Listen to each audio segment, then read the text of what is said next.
Hey everyone, welcome to Marni On The Move podcast. I'm your host, Marni Salup, and today I'm syncing up with the super cool runner and YouTuber, Bertrand. Thank you for being here. Thank you for having me. It's good to be here. So Matt and I met, just for everyone listening, back in Boston at the Boston Marathon during a Tracksmith event. So thank you, Tracksmith, for connecting us. And he has seriously amazing shoe reviews, running content on his YouTube channel, on Instagram, on TikTok. So I highly recommend you check it out. Okay. On YouTube, it's Matt B. Okay, great. Awesome. How did you get into running? Let's start there. Yeah, I think that's a good place to start because I was looking at my past races. I used to keep, I still keep all my races that I've ever done on Google Docs, and I have a different page for every year. So I was going back to see when my first race was, and it was in 2005. So I've got to think that,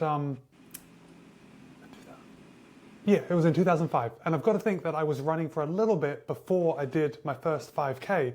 So I am, if I'm not at 20 years, I'm quickly approaching 20 years of running. Wow.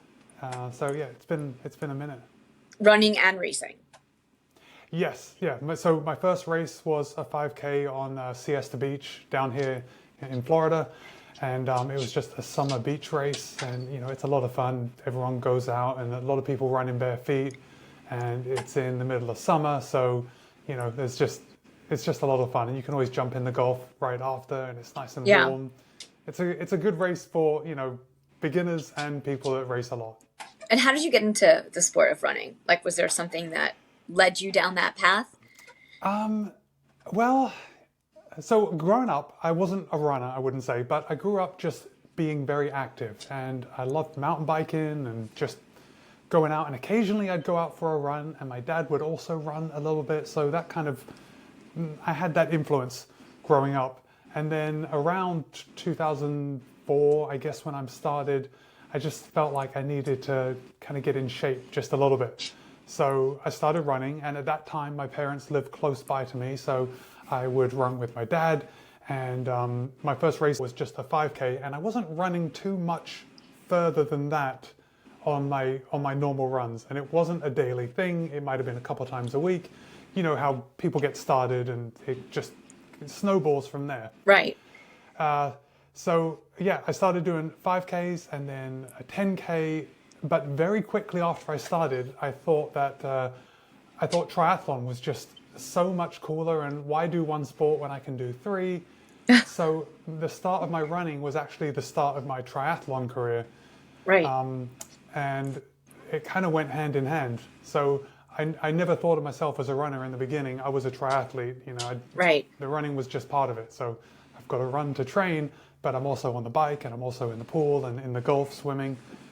And I did triathlon for several years, and it was just loads of fun.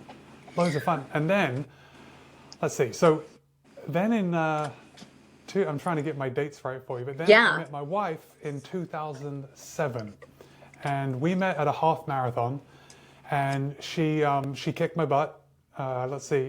But she was still waiting, and she knew some people that we both knew from the running scene. So I met her talking to them, and then we just started talking, and then we went away. A couple of months later, we met up at another race, and I was doing my second half marathon. So it was like 3 or 4 months after we met at my first half marathon. And she finished second at that marathon. She did the full marathon, I did the half, and she ran 3 hours that day. Wow, that's fast. So but the funny thing is, it's very fast, and I knew her from the running community. She was kind of a big deal. Everyone knew her. She ran fast. She was cute. And it's great how you meet people, though, right? Yeah. In this community. The funny thing was, I didn't realize how fast it was. Like, when she crossed the line at 3 hours, I was like, yay, that's great, not thinking, gosh, that's flying. That's really amazing. So then, we started going out, and we started hanging out. So I started running with her a little bit, but me being a much slower half marathoner and her being a marathoner, our ideas about training were vastly different.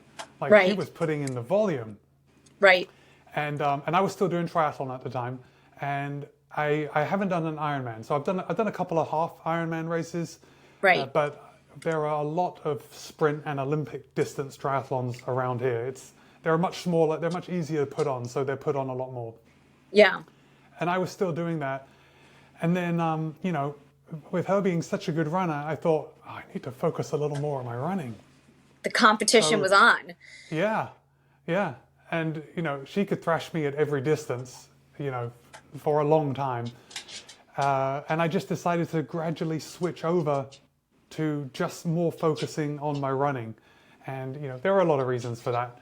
The time it Yes. takes to be a good triathlete, as you know, being a triathlete yourself, Yeah. it's huge. It takes a lot of time to train for a triathlon, and when you start coaching with someone, like, you can pick how many hours you want to train, and the hours for triathlon are different than the hours for running. Yeah, That for would be sure. what the part I'm keeping of that. Yeah. What But do it's you funny see you say that as a that. runner? Yeah. Yeah. It's funny you say that about the training, because I had a coach, I had a triathlon coach, and I remember her telling me, you know, my wife and I would joke about it now from a running perspective, but because I was then dating my wife, she would tell me that I'm running too much. It's like, no, you're not Right. paying attention to the plan, you're running too much. And it's a joke, but you've got to squeeze in all the other training, and you can't just beat Yeah. yourself up by running all the time.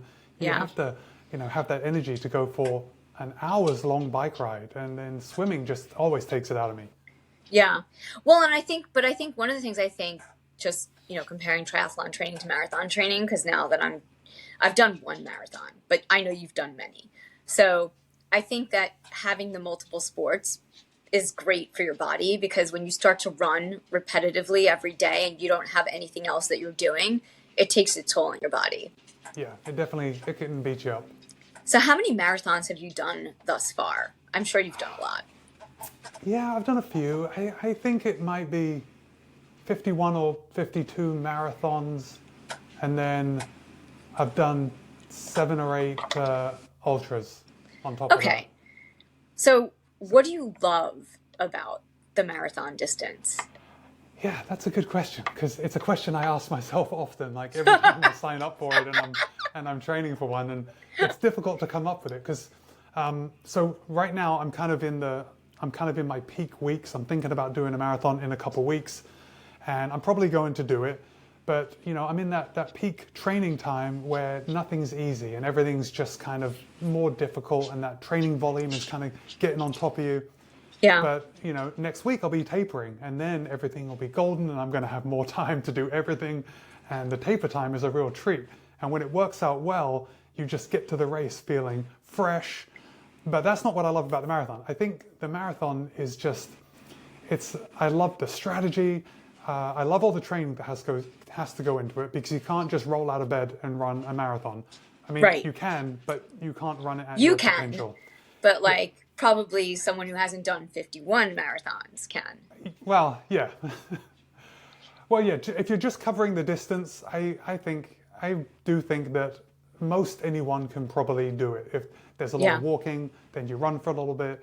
And I've done 100 miler, and I thought the same thing at the end.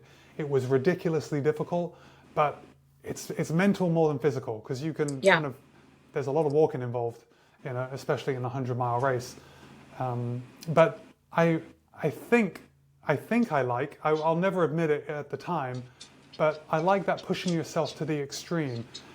When it comes around mile 16, 17, 18, sometimes 19, 20, when it really starts getting difficult, and then you dig deep and it's like, man, I'm still going.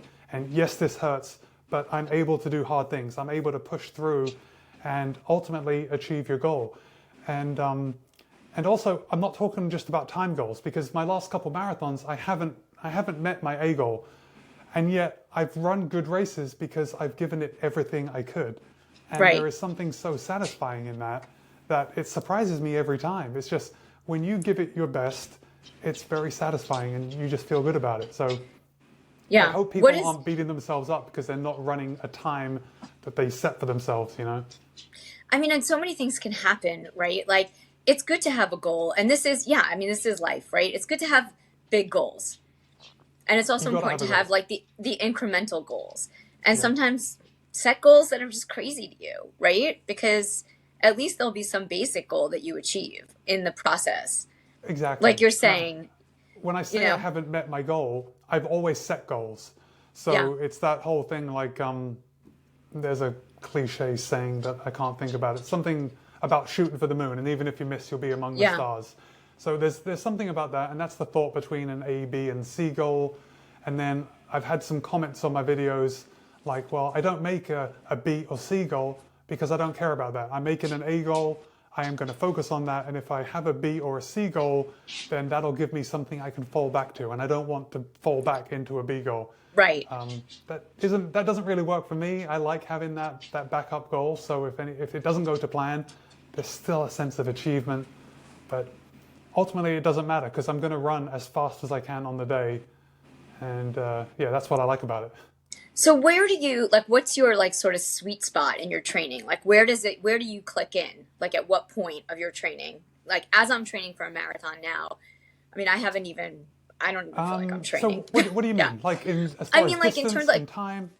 yeah, so in terms of like feeling great with the training, like where you are feeling strong in alignment and confident to do the distance and not like beat up or not exhausted, but like where everything clicks. You know what I mean? Like, Yeah. is there ever? Okay. Yeah. I don't know. So I'm gonna.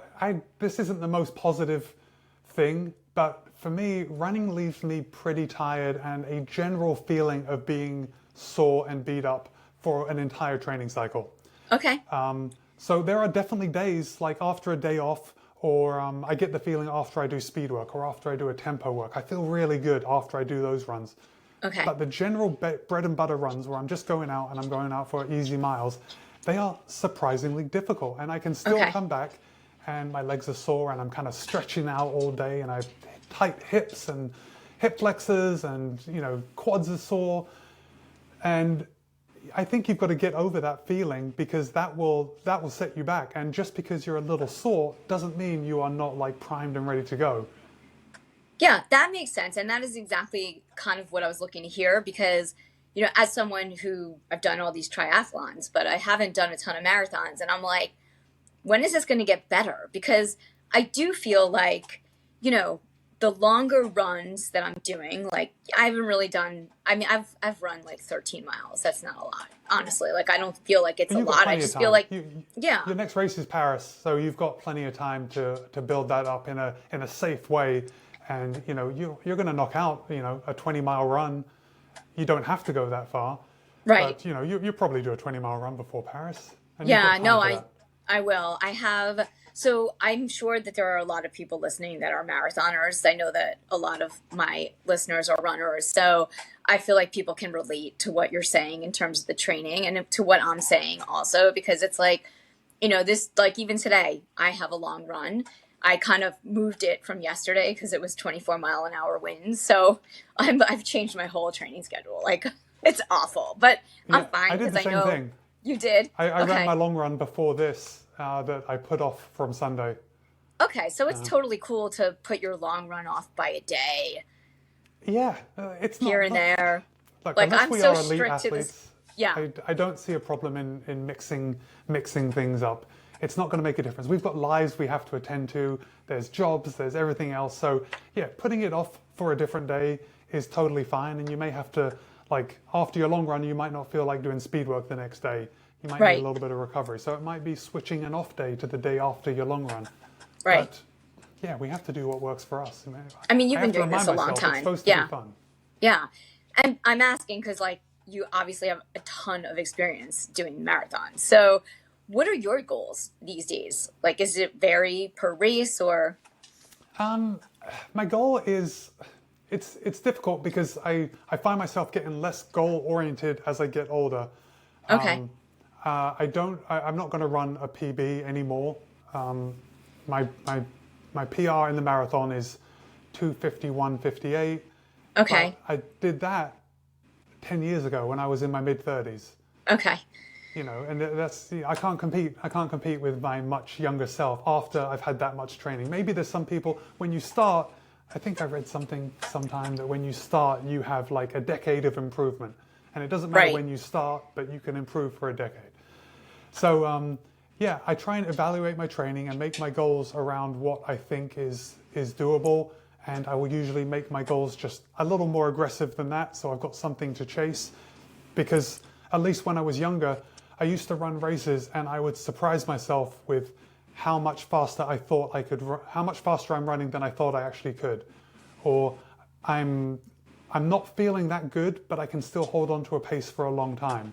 So there's something to be said for that, you know, your body can do a lot and you've just got to kind of trust in it. And we race to roll the dice, right? We get a good idea of where we are and where our fitness is and how fast we can run, but we don't know at race pace if we can hold that for 3 or 4 hours, or maybe a little less, maybe a little more. It's different for everyone.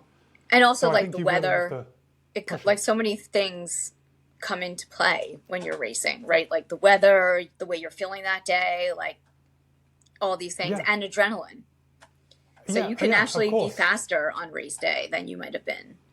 Yeah, you got to pay attention to a few things like the adrenaline and the excitement. Those can really those can be a little detrimental because Yeah. they make you very excited in the beginning, but it's very hard to run on adrenaline when you know you're 20 miles into a marathon. So you have to kind of be careful about that, and you know Yeah. temper your uh, temper your energy output in the beginning. And Now, there's a reason that all the marathon world records have been run at a negative split. So it does pay to run a little slower in the beginning, and then if you can, speed up towards the end.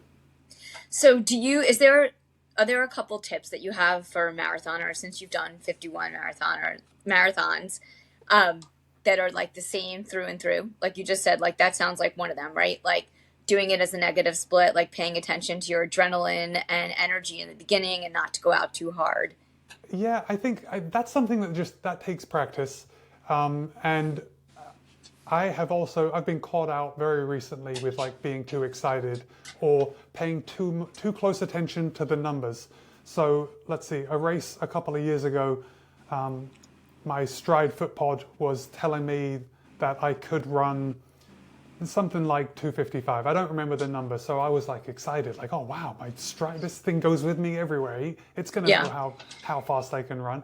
So I went out at a pace in order to run just faster than I thought I could. But I was like, this thing knows me better.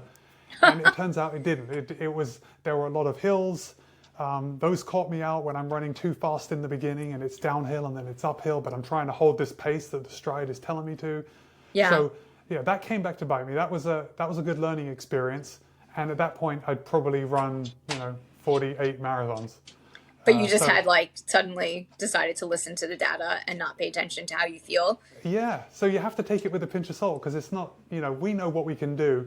The Yeah. the tech gives us a good idea of what we can do, but ultimately, we're in control, no matter how much our watches like to make us think that they're in control. Yeah, another thing to recognize is that in the marathon, especially if you don't only run one or two, it does get easier. But, people are probably not going to PR in their first marathon, Right. because you get to learn the distance. And you're running Paris, and then what's your next marathon? New York City. Oh, okay, so that's I've done it. perfect. Yeah. Yeah. 6 months apart. Yeah, perfectly spread out. So yeah, you may find that Paris, you run a fantastic race, and then New York is even better. And I don't mean time, because New York's a Yeah. tricky course to run fast on. It took me But 5:20 when I did it the first time. 5 hours and well, 20. I'm slow though. I'm very slow. I mean, no, I I would. don't think that's not slow. That's not slow at all. It's But I think you may be yeah. surprised that now you may beat that time by a lot, or you Yeah. may not.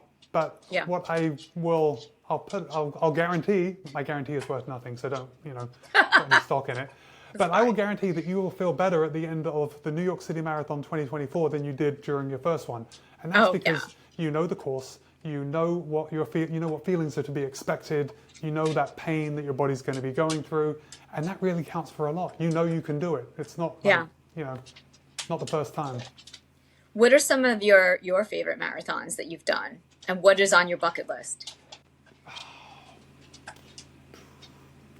That's a tricky question. Okay, so I think I like the idea of doing the majors just because, the running community tells me that the majors are something that we have to do. Yeah. I don't know if I'll do them all. I don't have that big of a push to do them. I put in for them every year, like London, Berlin, Tokyo, but I don't think I'm going to get to them by the lottery. Yeah. I saw an interview with Kofuzi, and he said that it's easier to build a YouTube channel with 150,000 subscribers and then have a brand kind of help you out to get there than it is to actually win the lottery. And I believe that.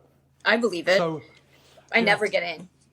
yeah, I did well, for New York you're City. lucky. I did 9+1. Yeah, that's so good for the locals. Yeah, it's great. And it was honestly, I'm doing it again this year because it kept me running all year and it kept me like my mindset in the game, So I feel trained. I feel great. Like it made running so much easier for me this year. So kudos to New York Roadrunners and 9+1. I mean, I paid for every race and I didn't do it as media. So yeah. It's worth it just to get into the New York City Marathon. I mean, as a New Yorker yourself, it's it's iconic for the world, but it's especially so for New York runners. Yeah. And so so you're thinking about the majors, but you try to get in, but then what are the races that you've done that you've loved? Let's see. The race. So I ran Toronto in October last year, and that was a really good experience for a big city marathon. I was just really impressed with everything. It was like they put on a great race. Toronto is a fantastic city, so I had a good time there. I also did, it was a while ago now, but I did the Mount Desert Island Marathon. So that's in Bar Harbor, Maine. Okay, that's nice. Yeah, and it was so nice. You run through Acadia National Park, like around the islands, and then you end up in South Harbor, I think. But it was a cold day, it was raining, but it was just so beautiful. That's been one of my favorite races that I've done. Is that kind of what attracts you to different races? Is like just the city, the scenery, like the experience? Well, yes and no. My schedule dictates what I do more than anything, and convenience. So obviously, I live in Florida now. I've lived in Florida for 20 years, so I've done a lot of Florida races. Okay. Now people travel from all over the world to do the Disney Marathon, and it's a good race, and I've done it 4 times. So but I don't think I'll ever do it again because I'm not a fan of Disney, and it's a fairly flat course, but it's still a fun course to go and see all the characters, and it's a good race. I've done Miami 4 times as well. Oh my God, yeah. And then a couple other races around Florida, and they're all good, but it's also good to get away. And Florida's a bit warm. To get good racing conditions is very tricky. Yeah. Like you're rolling the dice. I feel like they say in New York City, if you can make it here, you can make it anywhere. But honestly, when it comes to running, I feel like if you can make it in Florida, you can make it anywhere because it is hot. Yeah, it's pretty warm. And hot, I think that humid. helped me. Yeah. Yeah, and that helped me in Toronto because I had to train through the summer in Florida. So when it was 40 degrees in the morning in Toronto of race, I was like, oh my gosh, this is so nice. Like, I can't believe how good I feel. The warm weather kind of zaps your energy. And is the marathon your favorite distance? Yeah.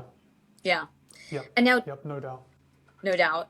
What, like, is it because of the training? Is it because of the race? Like, what makes it your favorite distance? It's the training. It's I think it's like it's that time in between you run the first half and the second half, and it really just it's like an ego check. It's like you think you're fit, you think you're a good runner, and then you go out and it can really just it shows you your true colors. You have to dig deep.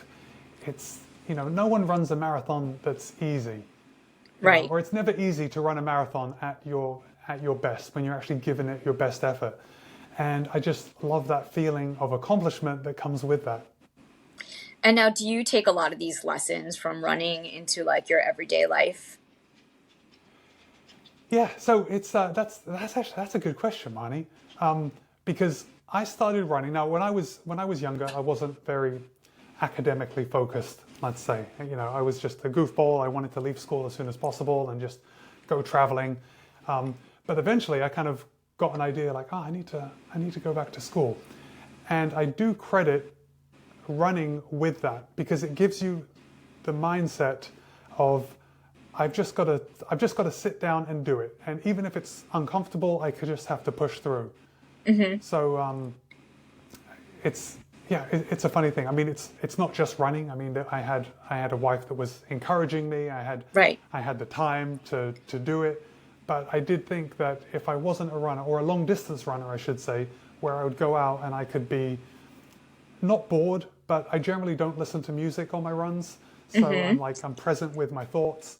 And I've always thought that kind of helped me to just settle down and focus and work on my, academic studies.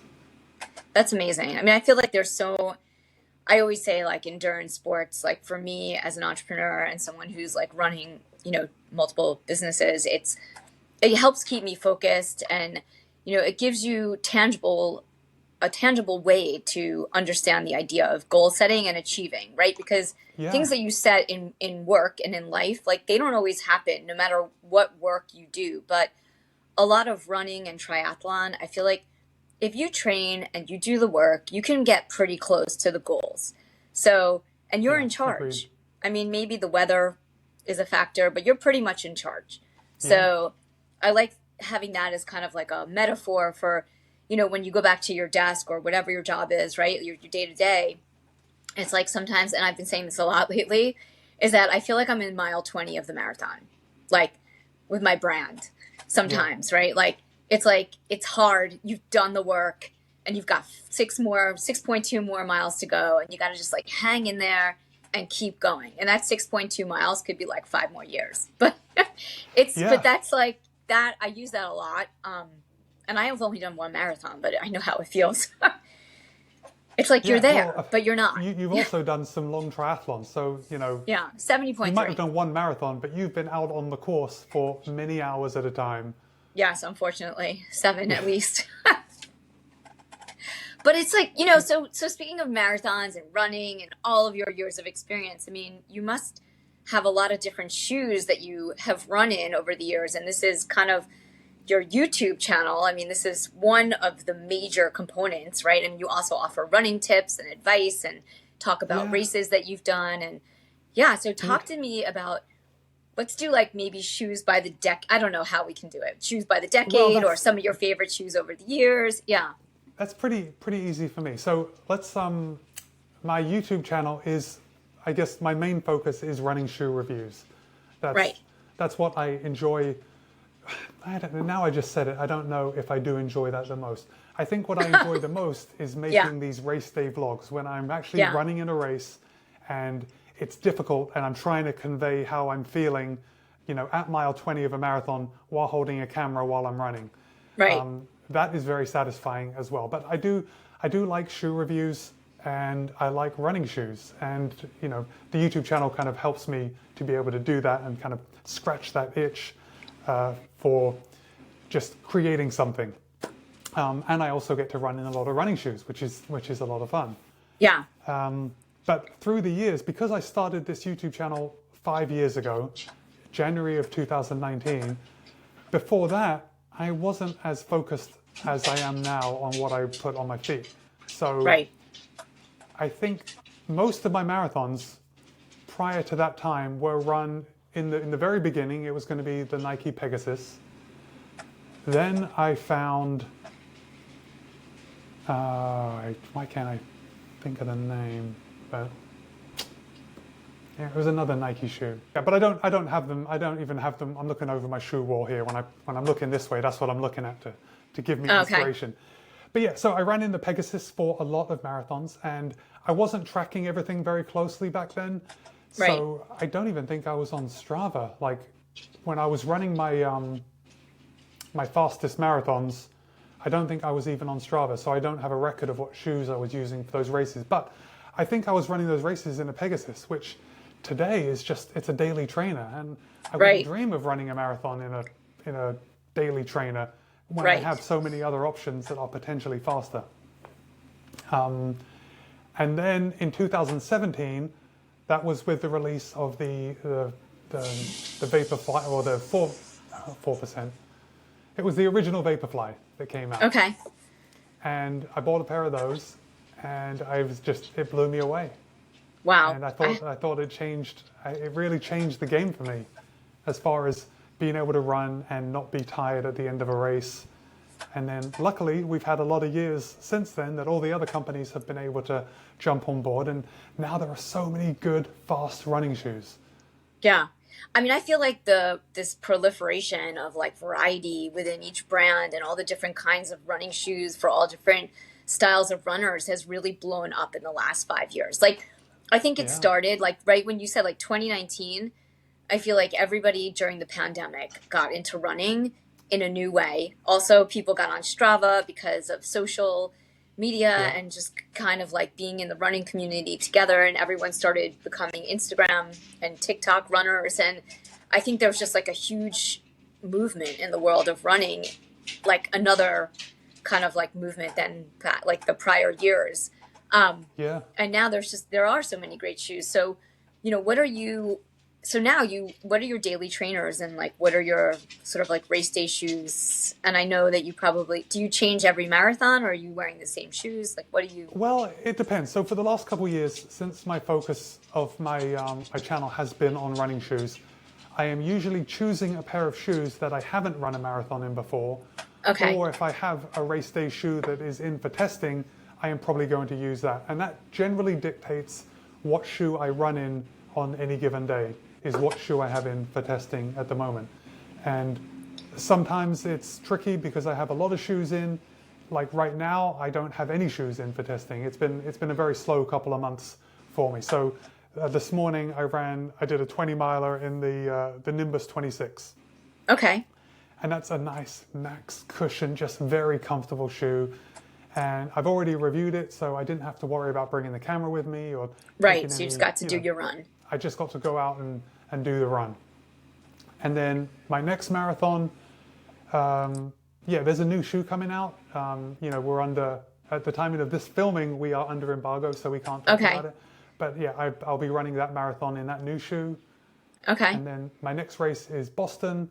And at this point, I don't know what I'll be using. I'll have to see what comes out between now and then. How many times have you done Boston? This will be my ninth year. Wow. So what are you hoping for? I'm just like all over the map with my questions, but what are you hoping for this year? Like what's your goal? As time goes? Yeah. Oh, that's a good question. I have to wait closer to the time. So my training for this year's Boston is going to be a little tricky because I'm running a marathon a couple of months before, and usually nowadays, as I get older, things get a little different. It takes me longer to recover than it used to. Before, I used to, when I was like a decade ago, I used to think that 2 weeks was a perfect time in between marathons. I'm like, that's perfect. Okay. I can knock one out and just jump into the next one 2 weeks later. Now it's definitely in the months where I don't want to run back-to-back marathons. But if, on the fast end, I'd like to, my A goal will probably be the same as it was in 23, which was 3 hours and 10 minutes. Okay. And I will probably go for that. And then in 2023, I ended up running a 3:15 and change. So, it's all up in the air. I don't know what's going to happen. But 3:10 will probably be my goal. Yeah. And so what's the process for you with reviewing shoes? Like, how many times do you run in your race shoes to kind of like test them out before you actually do a marathon in them? Well, with the new shoe that we are going to be released at the Olympic trials, it's going to be very minimal. It is probably going to be close to out of the box and running a marathon in them. Okay. But you've done enough marathons to be confident in the shoe. Yeah. Yes. And nowadays, it's not like it used to be. You used to have to break in shoes and make sure it's going to work for you. Now, if you've run with a brand, at least I find I don't have any issues with shoes that are going to stop me from doing anything that, I wouldn't run into the same problem on an easy run. Yeah. So I'm not too worried about that. But as far as testing, I will always run a minimum of 50K in a shoe before I test it, before I review it. before you review it. Got Yeah. it. Okay, And that's good. sometimes it's more, but it's never less. I just feel like for me to like run any more than like 13 miles in a shoe, like I've got to like do some longer runs in it to see how I feel. Um, Yeah. I don't know. I mean, I think it's hard. Yeah. So 50K sounds like a good amount to really log in a shoe. And it started a lot higher than that. So in the beginning of my YouTube channel, it's surprising to me that I've been doing this for 5 years now, but it's been like a very quick 5 years, but all of a sudden here we are. But before I started doing a lot of shoes, I would run 100 miles in the shoe before I would do a review. And then it just over the years I start getting more product in, and running Right. 100 miles just isn't doable, you know, for me to get out content on a regular basis. So the Right. focus becomes a lot more like I'll run specific workouts, I'll do this. I do have a minimum level, but I want to get this content out to people so they know, you know, if they're looking at the shoe, I want them to know, you know, what they're Yeah. buying. So how did you start your YouTube channel? Like what inspired you to do that 5 years ago? Because it wasn't like everyone had a YouTube channel 5 years ago. Well, I mean, It was, there was a lot of YouTube. There were a lot, and you know, it was Casey Neistat. I liked his style, and you know, he's probably the biggest influencer for people starting a YouTube channel. I think. I didn't think I was Casey Neistat. I didn't. You know, my life isn't like that. I think a professional influencer's life is. It's very fun to like just do as much fun stuff as he does all the yeah. time. So it was very aspirational. But there was also something like I think I was missing something creative, and I just wanted to do something or have a hobby that wasn't just running. And that's kind of why I started. And at the time, I didn't think I didn't want to build it into anything. I didn't want to get more on the business end of it. That came later. But yeah, Peter McKinnon, I liked his videos, and so they're both not running YouTubers, you know, they're just nice guys that they're very good at what they do. Right. Yeah, I'd say those two were the first. And of course, back then, Seth DeMore, he was doing a lot of Yeah. that stuff. So yeah, I watched some of his, but yeah, most of my big YouTubers that I watched were not running YouTubers back when I started. Got it.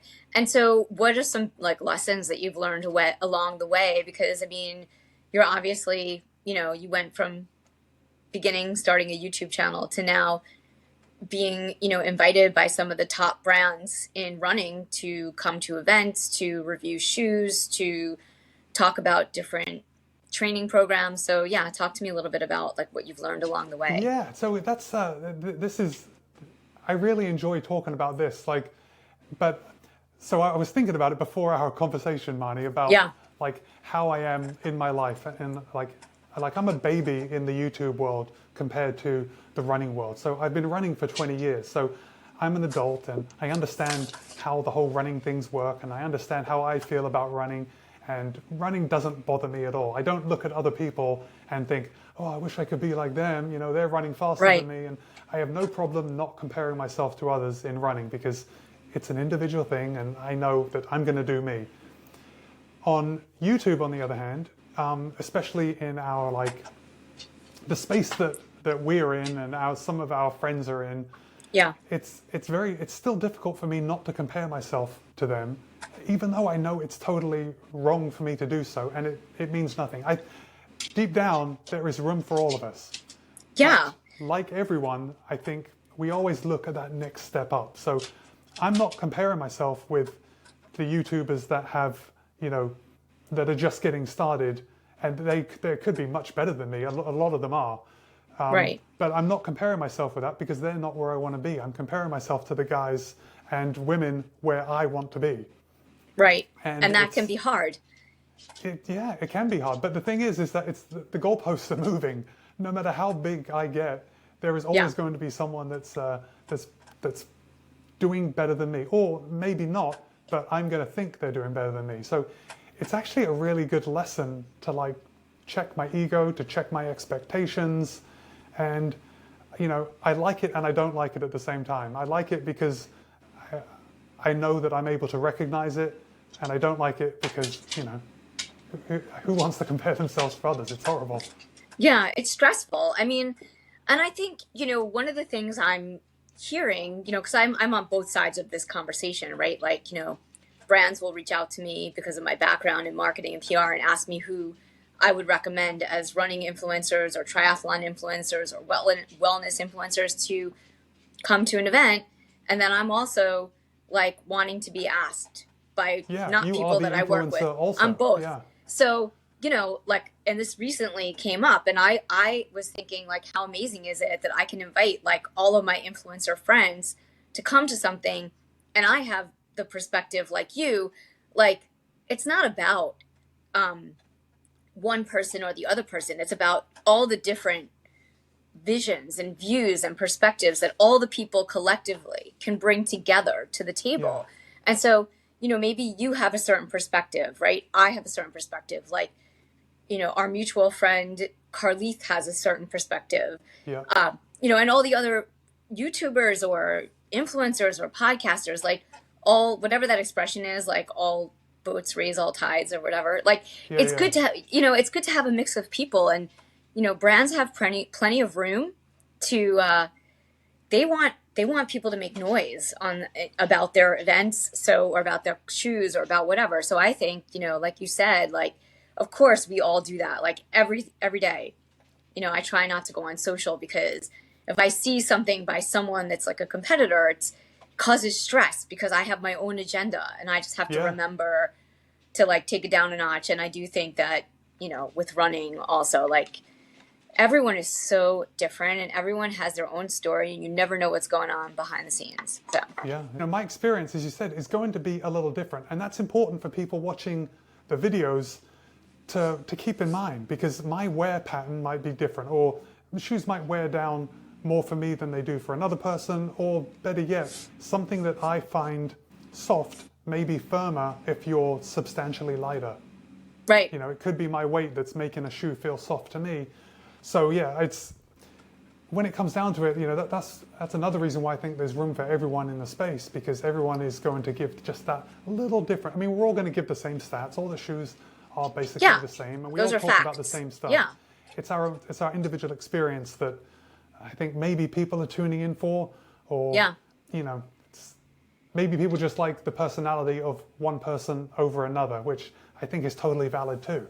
Yeah. I think it's great. I mean, I like your YouTube channel. I mean, I think I probably text you on a daily basis about questions about Yeah, shoes. we've texted a lot recently. Yeah. Yeah. So, I mean, I think it's great. I think, and so also you're doing, you're not just on YouTube, you're on Instagram and you're on TikTok. So, you're creating content across multiple platforms, like building your brand. So how do you do that simultaneously? Is it, Yeah. how do you, So it's funny. Like I appreciate that you're talking to me like I have some clout, or like I've been doing it for a long time, because that also makes me feel a little bit of like imposter syndrome, and I certainly feel like that when I get invited to bigger events like you and I are going to. It's going to be yeah, before this actually goes live. probably. But Yeah. yeah, but I do feel a little bit of imposter syndrome when I'm like asked to do certain things. A lot of the times it's me reaching out to brands Yeah. to get attention. It's like, hey, I'm over here, look at me. I'm still small, but this and this. But as far as going back to Instagram and actually YouTube as well, I still feel like I haven't licked it. I don't actually know what I'm doing. My growth isn't that quick. It's consistent growth, but it's not quick growth. Like I haven't slowed down my growth. It's just very Yeah. incremental gains. It's like running. Yeah. And so yeah, I'm with Instagram. It's even more so. And TikTok is just something that I repurpose Instagram and put on Yeah. TikTok to see, and it's almost like an exercise in futility. But Yeah. I still maintain it because it's not really a lot of work for me to just Yeah. make a post and put it on there, two things. But Instagram seems to be like a primary way of just showing our community what we've done, and also communication. I Yeah. reach out to a lot of people through Instagram, so it's good to keep it just keep the content going, even though the return on that investment isn't always apparent to me. Yeah. But then I have to remind myself, I do this for fun, right? For me, this isn't what's paying the bills. This is my Right. hobby, or you called it a side hustle the other day. It's definitely more of a side hustle now Yeah. than just a hobby. But I enjoy posting everywhere. It's, you know, I just like putting stuff out. It's fun. It scratches that creative itch still. So what are Okay. it'll probably come out like mid-February. Yeah. So Okay. what are you like looking forward to this year? Like what's your next, you said Boston, but so yeah, what Yeah. can we So expect to see? Maybe can you talk about anything that's not under embargo that may be coming out like mid-February on your channel or? no, I can't really, and it's not because I want to Okay. keep something from you. It's because I just don't have anything at the moment. I Okay. like to plan. I'm very much a planner, so it's a little uncomfortable to be in the position that I am now when I don't have stuff that's coming out. Planning. Okay. A lot of times stuff shows up on my door and I don't know that it's coming. So then it's like, wow, I've got to do a review of this. Okay. Other times I will like send out requests to some brands and they don't follow up. And sometimes they do, but they haven't told me that they're sending something.